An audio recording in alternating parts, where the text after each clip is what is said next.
Atos capítulo 2. Você tem toda a liberdade de glorificar e de exaltar, porque você está na casa do Senhor.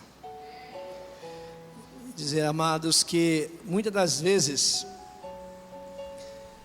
muitas pessoas, ele se sente tão condenado, que acha que os seus erros, os seus pecados, não tem mais jeito. Eu quero dizer para você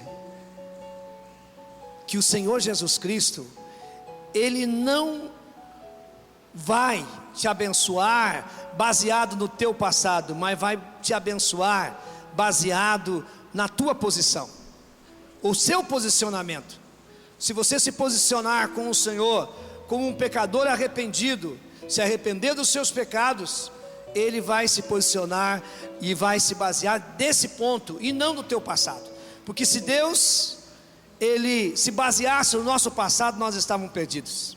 Como eu falei domingo passado, se Ele se baseasse no pecado, nos erros do filho pródigo, mas Ele estava se baseando na posição do filho pródigo.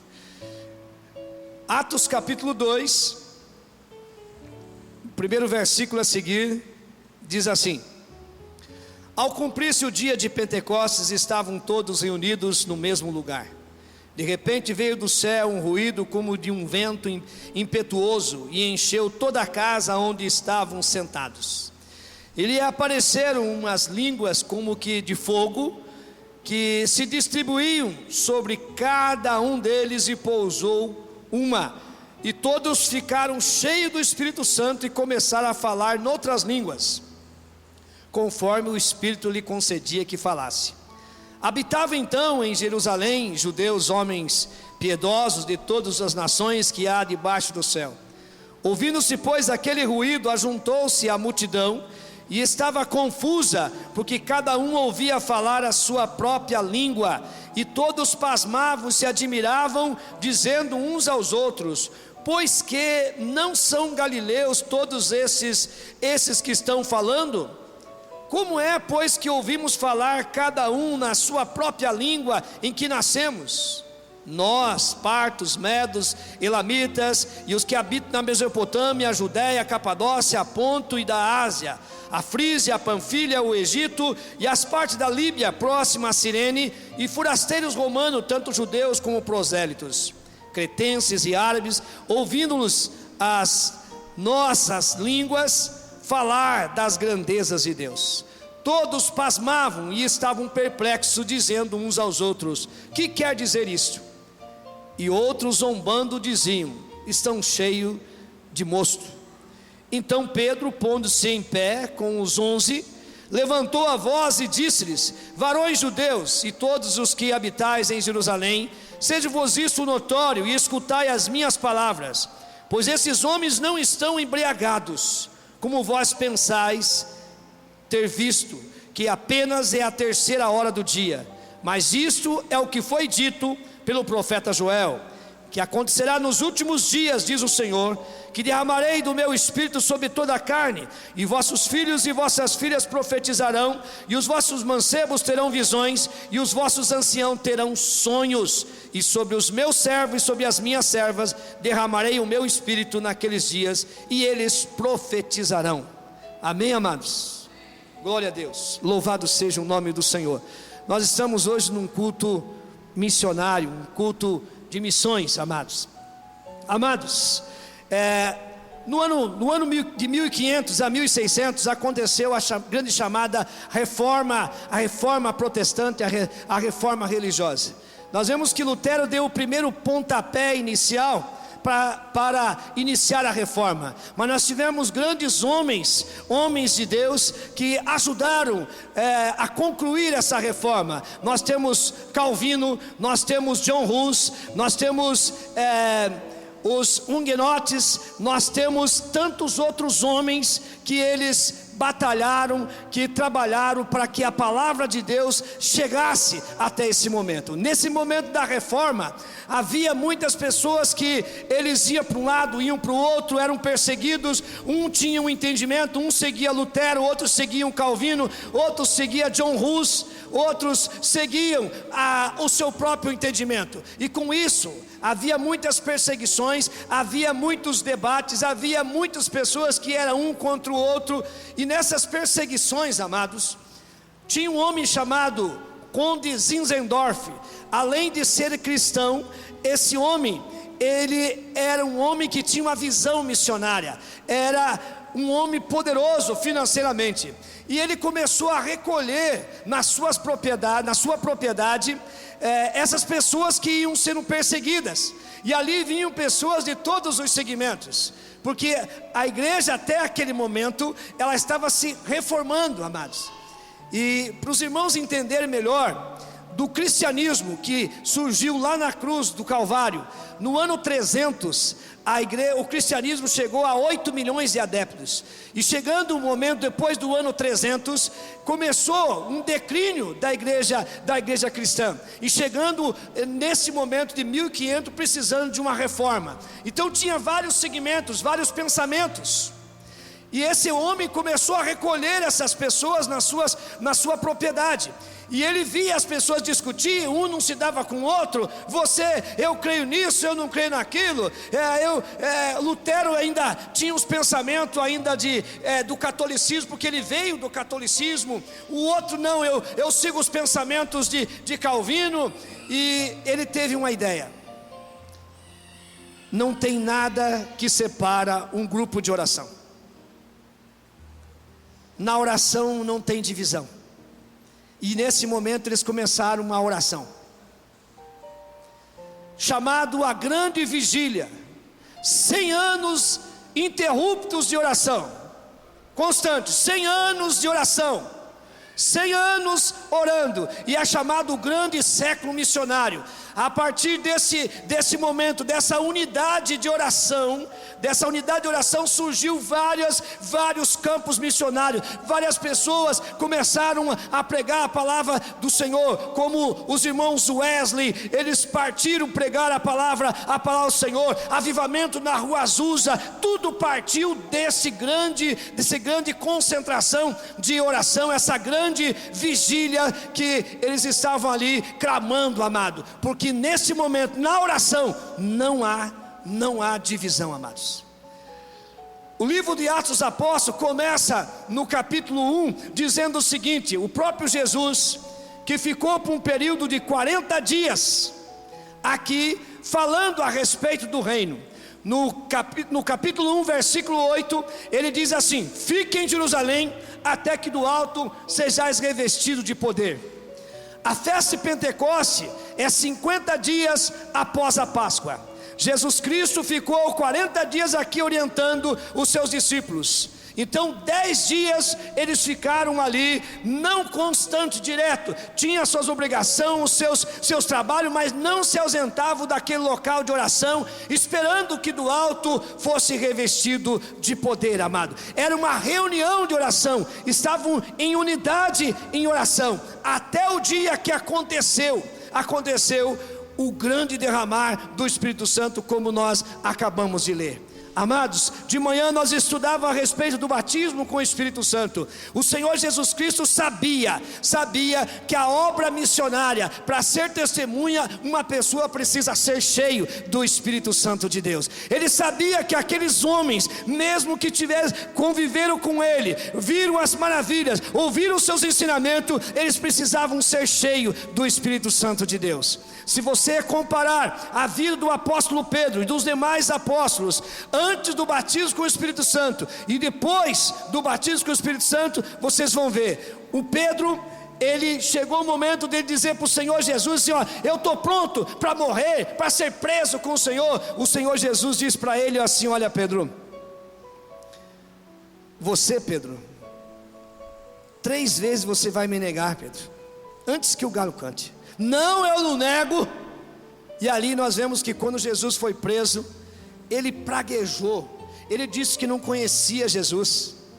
Ele disse que ele não estava naquele local, do jeito que Jesus falou. ele chorou amargamente. Jesus, ele foi morto, crucificado, ressuscitou o terceiro dia. E depois que ele apresentou com os discípulos, depois do dia de Pentecoste, aconteceu, era 9 horas da manhã, mais ou menos 120 pessoas cheias do poder de Deus, cheia do poder de Deus.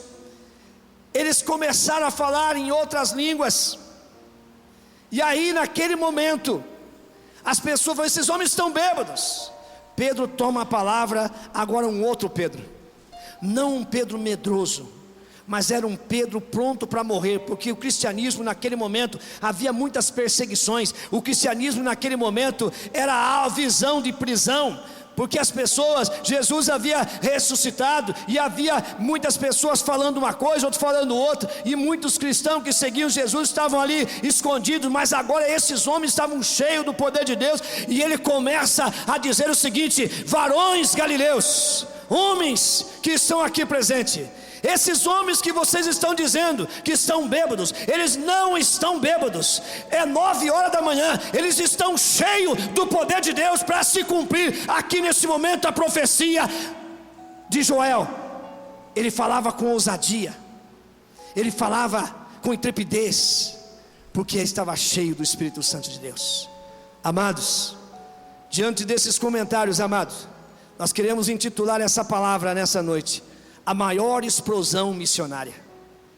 A maior explosão missionária. Deus, soberano, conhecedor de todas as coisas, sabendo todas as coisas, Ele escolheu exatamente o dia da festa de Pentecoste para o derramar do Espírito Santo de Deus. Por quê? Porque nesse dia, na festa dessa colheita, na festa de Pentecoste, vinha pessoas de todas as partes. Observe o que está escrito aqui, que diz que tinha cretenses, tinha árabes, tinha medos, tinha persas, tinha judeus, tinha romanos, tinham pessoas de todas as regiões naquele local que vinham para essa festa. Havia milhares de pessoas naquele local, e era festa de vários dias. O Senhor escolheu exatamente esse dia para derramar do Espírito Santo de Deus. A pregação do apóstolo Pedro começa a pregar a respeito, falando de Jesus, que as autoridades religiosas haviam matado, ele ressuscitou, ele derramou, através dele está cumprindo a promessa que ele disse que mandaria o Consolador. Ele fala com respeito à palavra profética que estava acontecendo naquele momento, e quando ele fala do arrependimento, as pessoas perguntam: o que nós devemos fazer para ser salvo? E Pedro diz: arrependei-vos, para que seja perdoados os vossos pecados, e que vocês sejam cheios do Espírito Santo de Deus. Quantas vidas ali foram batizadas nas águas? A Bíblia diz 3.000 pessoas. 3.000 pessoas. Olha a estratégia de Deus, amado. Muitas das vezes, ao lermos a Bíblia, nós achamos que essas 3.000 pessoas ficou na igreja de Jerusalém. Não. Vamos dizer que a igreja de Jerusalém ficou com uma porcentagem dos moradores de Jerusalém, mas a maioria não morava ali. Olha a estratégia de Deus. E pessoas que foram salvas, batizadas nas águas e batizadas no Espírito Santo, agora eles voltavam para suas casas como missionário. Por isso que eu intitulei essa palavra a maior explosão missionária. Amados, em cada lugar que esses homens iam, chegavam nas suas casas, na sua cidade, havia mais pessoas, mais e mais pessoas se convertendo ao Senhor Jesus. A palavra do Senhor nos diz que os missionários, quando o apóstolo Paulo chegava em um determinado lugar, já tinham pessoas que estavam ali convertidas, tinham pessoas tementes a Deus, tinha pessoas que estavam ali pronto para receber o poder do Senhor e ouvir mais a respeito de Jesus. Amado, a oração, a unidade de oração, começam a orar. A primeira coisa que acontece, amado, é um desejo de evangelizar. Quando o apóstolo Paulo estava junto com Barnabé, já em outra igreja, Antioquia da Síria, a igreja cresceu, estava maior que a igreja de Jerusalém, e ali eles estavam numa reunião de oração, eles estavam orando, e de repente o Espírito Santo disse o seguinte: separa para mim Paulo e a Barnabé para a obra missionária que eu tenho na vida deles. Eram os melhores para a obra missionária, amado. Amado, quando nós falamos de obra missionária, não é sair daqui e ir para um outro estado também, mas muitas vezes as pessoas arrumam isso como desculpa, dizem assim: não, a obra missionária eu tenho que ir para um outro estado, para um outro país. Não, a obra missionária começa aqui em Jerusalém. Jerusalém é a tua cidade, Judeia, Samaria e até os confins da terra, amado. A sua obra missionária começa na tua casa, a obra missionária começa com o teu vizinho da direita, da esquerda. O vizinho vai ouvir a palavra do Senhor, a cidade vai ouvir a palavra do Senhor através da pregação daqueles que são cheios do Espírito Santo de Deus. Eu quero dizer que você está sentado ao lado de um missionário. Missões se faz com os pés dos que vão, com os joelhos dos que ficam e com as mãos daqueles que contribuem. Amados, devemos fazer alguma coisa em prol da obra missionária. Nós estamos vivendo uma época, amado, onde as pessoas, no passado era perseguição, prisão, morte. Hoje nós temos as pessoas vivendo numa arrogância, numa soberba tão grande, porque ele tem saúde, ele tem dinheiro, ele tem bens. Ele diz: eu não preciso do Senhor. Eles precisam do Senhor. Eles precisam da mesma forma, porque salvação, quando nós falamos do Evangelho, não é para a pessoa vir e prosperar financeiramente, mas para ele ser salvo, ser liberto dos seus pecados e o seu nome escrito no livro da vida. Vivemos em dias, amado, que nós temos que parar de brincar de ser crentes. Chegamos num momento que as pessoas dizem ser evangélico é moda. Você encontra: eu sou evangélico. É evangélico? Sim. Amado, crente até o diabo é. Ele crê em Deus, crê na palavra e até estremece, mas não obedece. Eu preciso ser uma pessoa que siga os passos do Senhor Jesus. Ter o desejo, amado. É comum nós encontrar pessoa que diz assim: logo que eu me converti, pastor, eu viajei, fui pregar o Evangelho para minha família, eu ganhei pessoas para Jesus, eu ganhei pessoas aqui nessa cidade. E daí você pergunta: mas e agora? Ele diz assim: sei lá, pastor, sei lá, eu não sei, parece que eu vivo num desânimo, eu vivo num jeito assim. Amados, é noite de nós ser renovado pelo poder do Senhor. É noite de nós sermos cheios do Espírito Santo de Deus. Porque às vezes, amado, você imagina, você que nós estamos numa época de trabalho, que falta de trabalho, por meio de crise, você chegar de manhã, amanhã segunda-feira, dizer assim: olha, eu estou, sei lá, eu estou meio desanimado, eu acho que hoje eu não vou trabalhar não, né? Essa semana eu não vou trabalhar, vou ficar aqui em casa. Aí, o que acontece? Teu aviso já está batido, e se demorar mais tempo já dá justa causa. Tem pessoas que dizem o seguinte: eu costumo muitas vezes ligar para as pessoas que não vêm no culto, principalmente terminou a semana no domingo, e aí você diz: por que não vem no culto? Olha, pastor, passei mal, uma enxaqueca, não sei o que, mas tenho certeza que amanhã ele está no serviço dele. Ele está no serviço dele. Então nós vivemos uma época que as pessoas eles estão na presença do Senhor, eles querem servir o Senhor pelo que Ele faz, e não pelo que Ele é. E nós devemos servir o Senhor pelo que Ele é. Amados, nós estamos vivendo assim. As crianças pequenas, quando o pai fica dias fora, vai em viagem, fica aí uma semana, 15 dias, quando ele chega em casa, sabe o que eles não olham para a face do pai, ele olha para as mãos do pai. Entenderam isso? Eles estão vendo o que o pai trouxe para eles. E hoje nós vemos na vida espiritual exatamente isso, amado. As pessoas, em vez de olhar para face a face com Deus, ele olha para as mãos do Senhor. O que o Senhor vai me dar? O que eu vou receber hoje?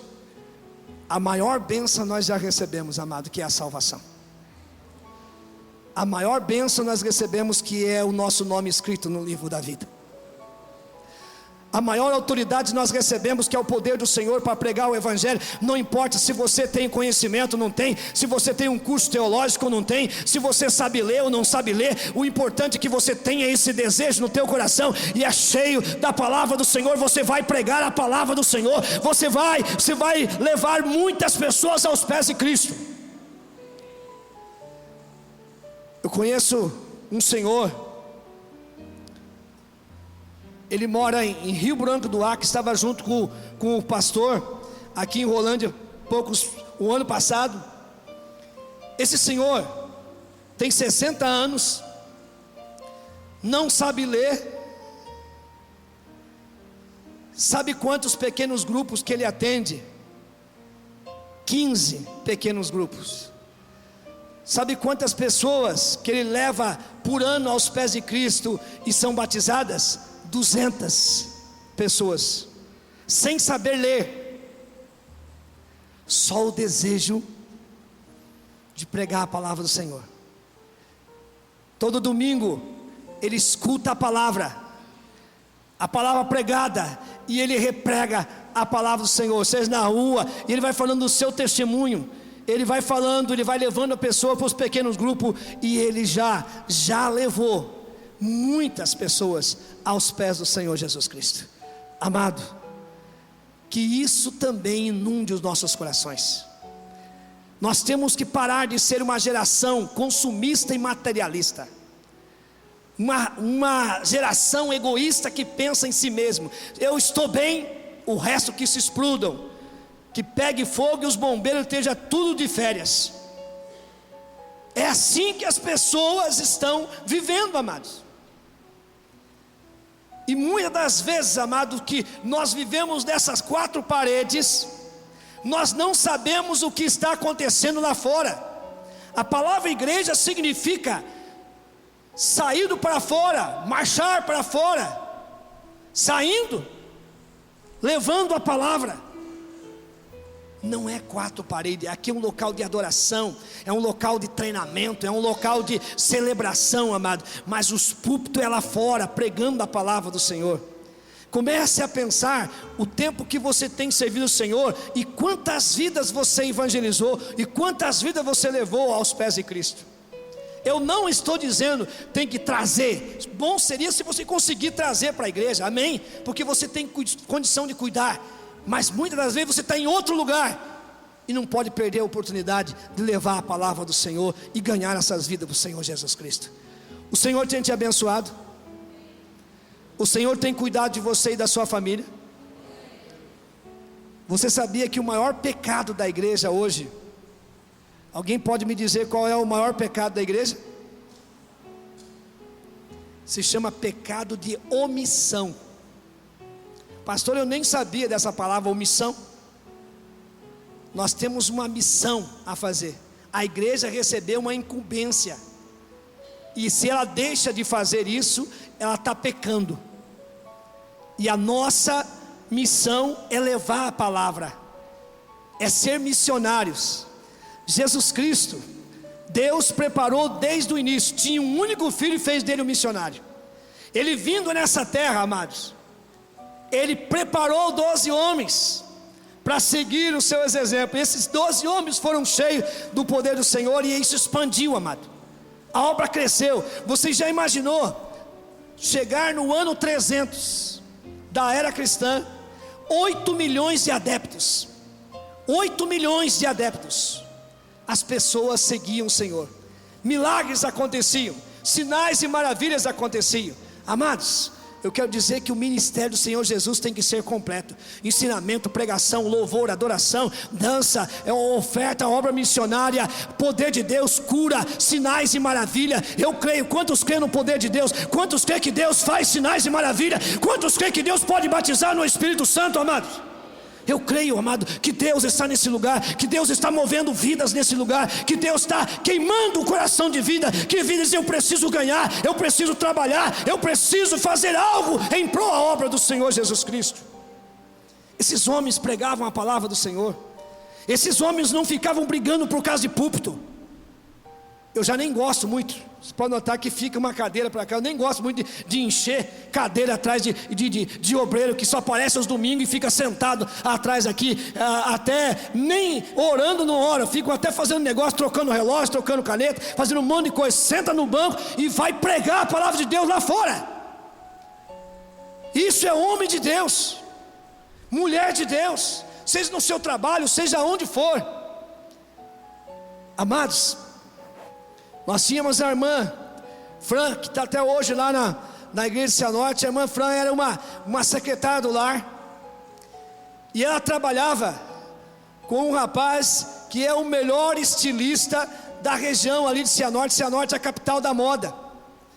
Ela lia muito pouco. Sabe o que ela fazia? Ela pegava a palavra, pegava a revista Escola Dominical e levava logo de manhã. E esse rapaz era homossexual. Esse rapaz, se você olhava para ele, amados, era uma mulher. Botox, maquiagem permanente, as unhas, cabelo. Você é uma mulher. E ela trabalhava para ele. E ela chegava e a revista estava ali. Ela falava, chegava um momento na segunda-feira que ele já perguntava: Fran, o que o pastor pregou? E ela repregava tudo de novo. E ela sempre falava: Jesus te ama, Sérgio, Jesus te ama. E ele: vamos na igreja, Sérgio? Ele dizia: um dia eu vou. E tinha uma festa na igreja. O pensamento dele era o seguinte: eu vou numa festa, está cheio, ninguém vai me ver, vou ser mais um no meio da multidão. Sentou no último banco. Naquele dia o Senhor falou com ele de uma forma tão poderosa, que na noite ele já ligou: pastor, eu preciso conversar com o senhor. Amado, esse rapaz passava 3, 4 horas em casa, era comigo, com a minha esposa, falando. Ele foi ganho através do testemunho dessa senhora, que nem ler direito não sabia. Amados, ganhar vidas, lembrar que você é o 5º evangelho. As pessoas estão lendo o 5º evangelho, que é você. Nós temos 4: Mateus, Marcos, Lucas e João. E o 5º evangelho é você. Fala para o teu irmão: você é o 5º evangelho.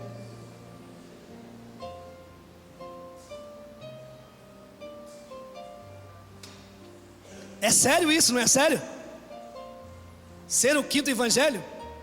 Que página que ele está lendo? A obra missionária é isso, amado. Tinha um vizinho, toda semana ele convidava para ir: vamos para a igreja? Ele dizia: não posso, eu estou lendo um livro. Toda semana: vamos para a igreja? Não posso, eu estou lendo um livro. Isso foi um ano todo. Chegou um dia que ele falou assim, ele não desistiu, porque nós somos tendenciosos a desistir, né? Tá, larga a mão. Estou cansado de convidar essa pessoa para vir para a igreja. Estou cansado de fazer convite para ele. Não é assim que muitas vezes nós agimos? Vou perder tempo, vou atrás de outro. Toda semana ele estava convidando. Chegou um dia, ele disse assim: ó, eu vou na tua igreja. E ele ficou todo animado. Quando foi na igreja, primeira vez que colocou os pés na igreja, ele aceitou Jesus. Mas ele ficou feliz. E foram para casa, eram amigos. Passado mais uma semana, ele falou assim: eu vou perguntar para esse homem qual é o livro que ele estava lendo, porque mais de um ano lendo esse livro. E chegou para ele e disse assim: meu irmão, me esclareça uma curiosidade aqui. Que livro que você estava lendo? Que cada vez que eu convidava você, você disse que estava lendo um livro, não ia para a igreja. Ele riu e disse assim: você é o livro. Você é o livro. Ele estava lendo a vida dele, ele estava acompanhando. Eram vizinhos. Você percebeu uma coisa, que a maioria das pessoas, ele não consegue ganhar os vizinhos dele, ele ganha a pessoa do outro bairro, longe, e do que vizinho da casa dele. Por quê? O mau testemunho. Nós somos rodeados de uma tão grande nuvem de testemunhas. Rodeado de uma tão grande nuvem de testemunha. Pessoas estão de olho em você, lendo o 5º evangelho, para ver como que você vive, como é que é a tua vida. Às vezes você nem conhece, mas ele sabe. quem é você, que você é um cristão. Deixa ele ler a tua vida, convide ele. O dia que ele terminar de ler a sua vida, ele vai para Cristo e vai aceitar o Senhor Jesus Cristo. Amados, nós estamos vivendo os últimos dias na face da terra. Os dias são maus. Estamos vivendo exatamente, amado, 2 Timóteo capítulo 3. Estamos vivendo esses dias, diz assim: nos últimos dias virão tempos difíceis, tempos trabalhosos. Os homens serão ingratos, avarentos, mais amigo dos prazeres do que amigo de Deus. Tudo isso, amado, está ali. Nós estamos vivendo exatamente esses dias. Dias difíceis, dias trabalhosos, dias aonde as pessoas só pensam nele mesmo. E a tarefa da igreja é pregar o Evangelho. Você pregou o Evangelho para alguém hoje? Falou de Jesus para alguém hoje? Você pode anunciar a palavra do Senhor para alguém? Não pude, mas mandei uma mensagem no Zap. Use essa ferramenta, amado. Use essa ferramenta. Quantas pessoas, amado, que essa mensagem, quando é gravada, quando é terça-feira, tem pessoas de vários lugares, até mesmo no Uruguai, em Israel, eles ficam cobrando a palavra de Deus. Alguns para serem edificados, porque não conseguem ouvirem a palavra. Outros porque querem repassar para outras pessoas nos seus pequenos grupos. O importante é que a palavra seja pregada. Alguém pregou para você, por isso você está aqui hoje. Alguém falou de Jesus para você, por isso você está aqui hoje.